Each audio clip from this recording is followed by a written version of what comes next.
Zero.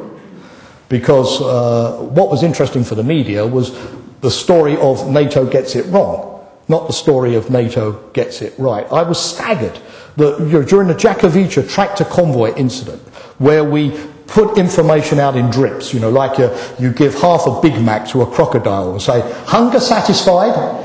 Go away now? No. If you put information out in drips, I'll give you a little fact and that's enough, you'll leave me alone. So the journalist says, well, wait a minute, this just shows what you're not telling me, not what you're telling me. I want more. So do not give information out in drip feeds. The best thing is offer it, volunteer it, and if there's no cover up, the journalists in the main will not be interested in following up. You kill a bad story with information, not with an absence of information. One thing also is don't use spokespeople all the time, because we are sort of seen a little bit, aren't we, as professional propagandists. Use leaders. One wonderful thing that you see in China at the moment is Prime Minister Wen, the Prime Minister actually going to Sichuan, the site of the earthquake, rolling his shirt sleeves up, managing the crisis, speaking, the leader. You can't use leaders all the time, and leaders certainly do not like being the ones to give the bad news. And Javier Solana said to me during the Kosovo crisis, Jamie, I'll be there to announce the beginning, I'll be there to announce the end, but in the middle, you deal with it. I understand this, but it is important to have leaders who are seen to be directly dealing with bad situations themselves. It's great for credibility. And another thing, if you're in a crisis situation, sometimes the average person in your organisation is more credible than a spokesperson. The example I remember is Électricité de France, where a few years ago they had a major sort of cold spell in Brittany.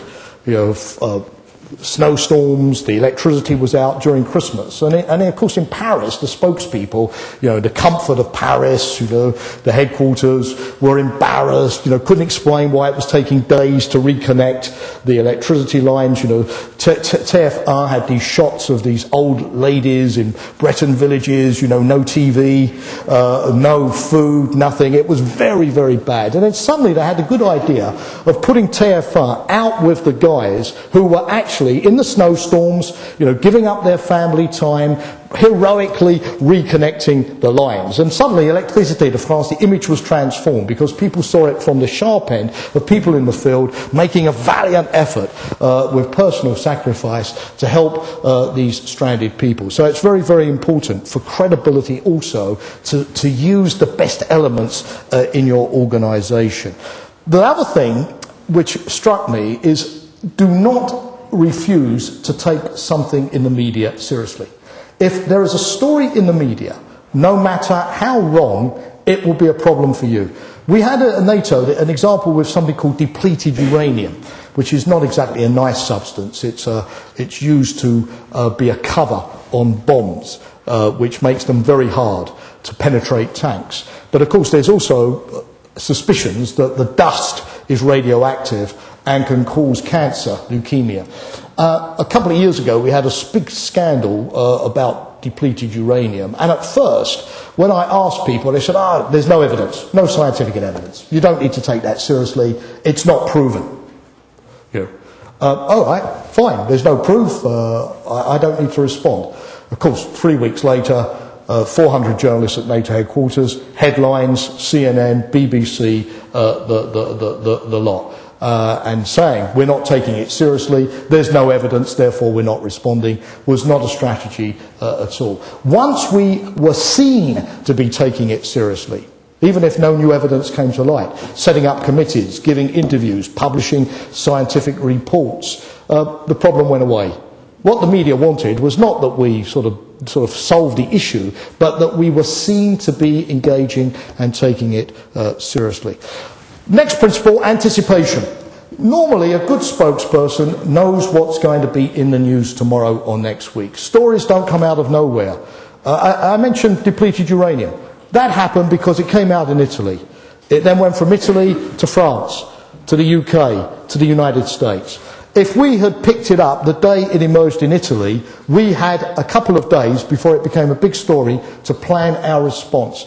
But too often we all wait for something to become a major story before we take it seriously and start to react. What you must have is a good media monitoring team. You've got to have people globally who are looking at everything that's happening. You know, every time your organisation is mentioned, even in the smallest article, you need to know about it. You've got to have a first-class search engine, because nothing comes out of nowhere. 90% of media stories are based on media stories.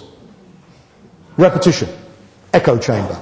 Only 10% are original sourced articles. It's the media reporting on media. I had a friend of mine who worked for the Times in Washington for many years, who was an alcoholic. And I went to see him and I said, well, are you going to travel around to the conventions? No. You going to go to the press conference? No. Well, what do? Easy. I go to the cafe, I get a whiskey, I see what's in the New York Times, I rewrite it in British English, I send it to London. That's it. Story done.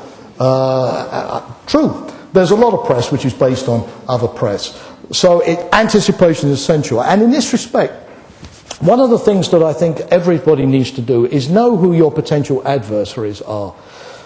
After Kosovo, I was coming back in a car from Bruges one evening, and I had a phone call from Kenneth Roth, who is the director of Human Rights Watch. And he said, Jamie, I'm giving you an advance warning, we call it a heads up in English, that tomorrow we're going to publish a devastating report accusing you of war crimes. Zigzag on the E40. Ken, why are you telling me about this? Well, Jamie, we know each other. I respect you. You've always been correct with Human Rights Watch. You know, you've helped to get us into war zones. So, as we have a good relationship, I've given you a warning about this. So I said, Ken, can you fax me the report? Got home, midnight, stayed up all night, went through the report, and yes, they accused us of war crimes. But they also said lots of nice things about us. So I underline that. Next morning, any of you know John Humphreys?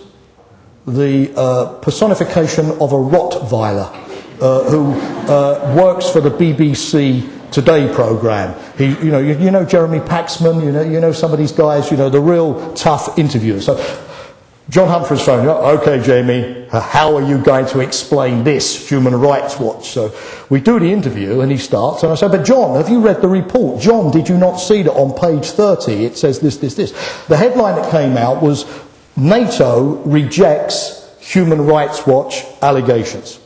It was not Human Rights Watch criticises NATO. In other words, we got the refutation into the news cycle through anticipation, through knowing about it in advance and